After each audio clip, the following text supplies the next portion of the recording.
Ngayon po ay 24 ng Agosto. Pagbasa mula sa Aklat ng Pahayag. Wika ng anghel sa akin.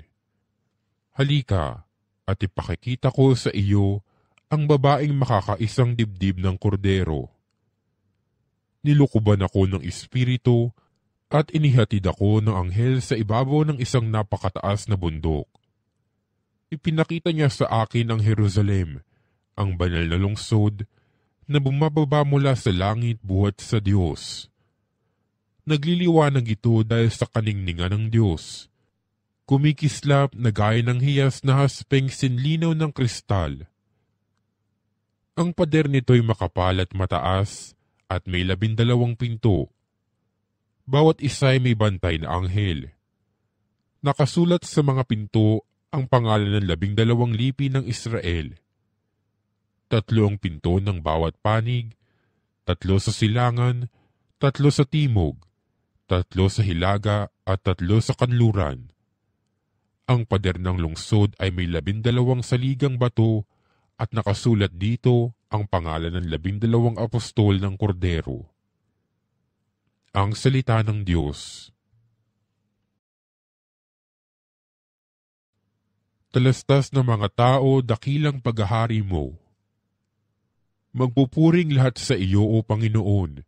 Ang iyong nilalang, lahat mong nilikha ay pupurihin ka at pasasalamatan.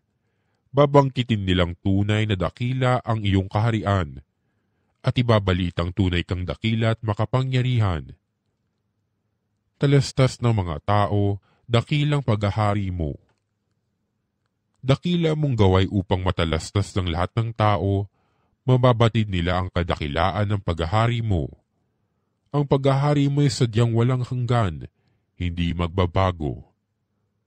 Talastas ng mga tao, dakilang paghahari mo. Matuwid ang Diyos sa lahat ng bagay niyang ginagawa. Kahit anong gawin ay kalakip doon ng habag at awa. Siya'y nakikinig at handang tumulong sa lahat ng tao. Sa sinumang taong pagtawag sa kanya ay tapat at totoo. Talastas ng mga tao, dakilang paghahari mo. Ang mabuting balita ng Panginoon ayon kay San Juan.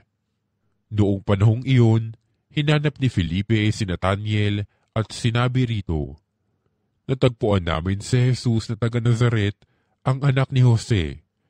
Siya ang tinutukoy ni Moises sa kanyang sinulat sa kautusan at gayon din ng mga propeta.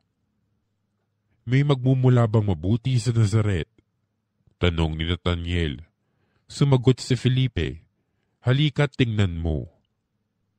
Nang malapit na si Nathaniel ay sinabi ni Jesus, masdan ninyo ang isang tunay na Israelita. Siya'y hindi magdaraya. Tinanong siya ni Nathaniel, paano ninyo ako nakilala? Sumagot si Jesus, bago ka patawagin ni Felipe, nakita na kita ng ikaw ay nasa ilalim ng puno ng igos. Rabay, kayo po ang anak ng Diyos. Kayo ang hari ng Israel. Wika ni Nathaniel. Sinabi ni Jesus, nanampalataya ka ba dahil sa sinabi ko sa iyong nakita kita sa ilalim ng puno ng igos? Makakikita ka ng mga bagay na higit kaysa rito. At sinabi niya sa lahat, tandaan ninyo, makikita ninyong bukas ang langit at ang mga anghel ng Diyos ay manhikmanaog sa kinaroroonan ng anak ng tao. Ang mabuting balita ng Panginoon.